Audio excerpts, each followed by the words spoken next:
মানুষজন বলবে যে হুজুর সাহেব আপনি যে বলতেছেন যে একসাথে হাত তুলে দোয়া করা হাদিসে নাই, ঈদে মিলাদুন্নবী হাদিসে নাই, তো মাইক ব্যবহার করতে হবে, লাইট ব্যবহার করতে হবে, মোবাইল ব্যবহার করতে হবে, এটা কোন হাদিসে আছে? এগুলোও তো মানুষ তৈরি করেছে। ওটা বুঝানোর জন্য আপনাকে এই মূলনীতিটা বলতেছি, এটা আপনাকে বুঝতে হবে।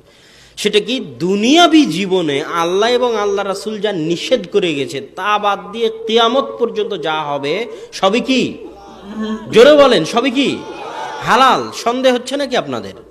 সন্দেহের কোনো অবকাশ নাই। আর যেমন একটা উদাহরণ দেখেন, খাওয়ার ক্ষেত্রে আল্লাহ কোরআনে বলেছে হুররিমাত আলাইকুমুল মাইতাতু ওয়াদ-দাম, তোমাদের জন্য হারাম করে দিয়েছি মৃত জিনিস, তোমাদের জন্য হারাম করে দিয়েছি রক্ত, তোমাদের জন্য হারাম করে দিয়েছি লাহমুল খিনজির, শুকুরের গোশত। এটা আল্লাহ হারাম করেছে।